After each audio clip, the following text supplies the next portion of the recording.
Adam here with Brooksaw Antiques. Today we have this 1971 Olympia SM9 vintage portable typewriter. I'm going to show you how to use the functions and make sure they all work. Made in Western Germany and one of the top typewriters of all time. I personally rank this as number 2 behind the Hermes 3000, but a lot of people do rank this as number 1, mostly due to its super durable construction. Basically, you can throw this thing down a mountain, it will still work. Also, it's smooth and powerful, also known as the Mercedes-Benz of typewriters, and this is the top of the line Olympia flagship machine for portables. And this has unique font, so stick around to see that when I get to that point.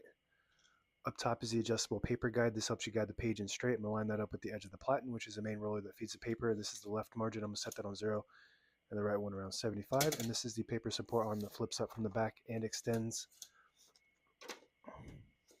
This is the paper bale that sits on top. It's got 2 adjustable rollers and a scale.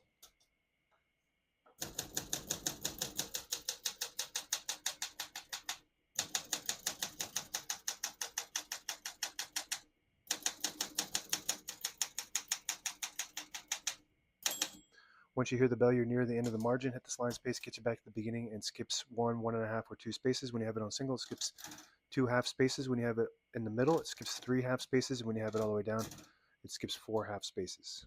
We're going to keep that on single for now and finish typing.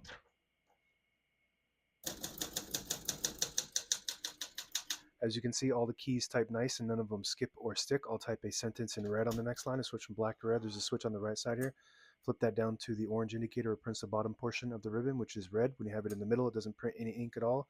It just leaves a stencil for copying purposes. When you have it up top on the blue indicator, it prints the top portion of the ribbon, which is black.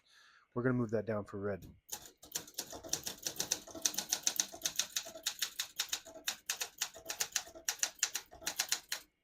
Beautiful. Flawless, near mint condition typewriter all the way around. And surprise, surprise, we have cursive / script, typeface, beautiful print. This is a unicorn of a typewriter. You never see this in this condition.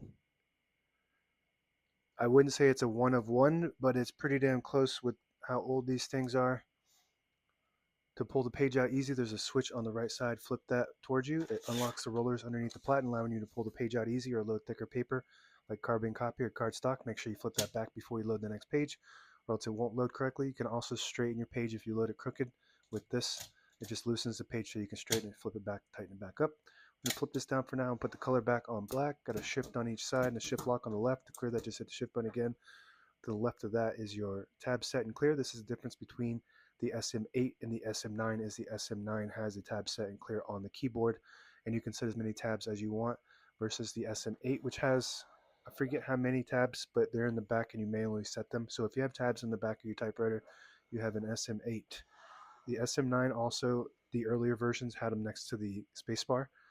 This is the newer option to have the set and clear on the left side. So when you have the set and clear on the spacebar, this would be the touch control. Touch control is on the inside with this one. Let's go ahead and test those tabs. Right now we have tabs set on 10 space intervals. I'm just going to go ahead and clear all of those with this all tab clear lever on the right side of the carriage. That should clear all the tabs. Very good. This one has a pretty good break, but I always like to set one somewhere in the middle so that way when you hit the tab button, it doesn't go slamming all the way to the end, causing wear and tear on your typewriter. By just flipping that switch up to the plus sign. So now we should have a tab right there in that spot right at the 40. To clear that one specific tab and not all of them, you just flip the switch down to the minus sign. Very good. Up to set, down to clear. Everything on this thing is super smooth and powerful. It's actually got a pretty light touch compared to the SM3 and 4. You barely have to hit the keys for them to print when it's on low touch. And to increase that tension, there's a switch right in here. Right now it's all the way on low, which is up. There's a minus sign, and there's a plus sign when you go down. And that just loads the spring that's connected to all the keys, increasing the tension. When you hit the keys, you do have to hit them harder for them to print, but they respond faster. So you want to play with that to gauge what your preferences as far as touch control goes. All the brand new ribbons loaded on the left side, so it's pulling clockwise to the right. It's actually not threaded correctly. This thread goes around the switch behind the spool there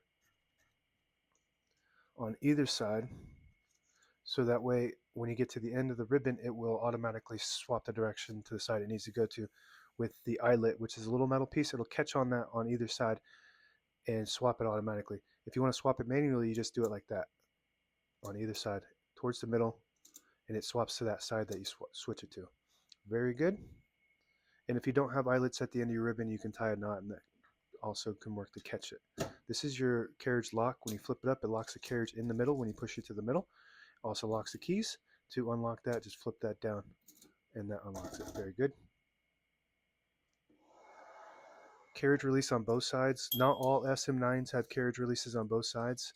Some of them only have it on the right side, and all SM8s only have it on the right side. So this one has one on both sides.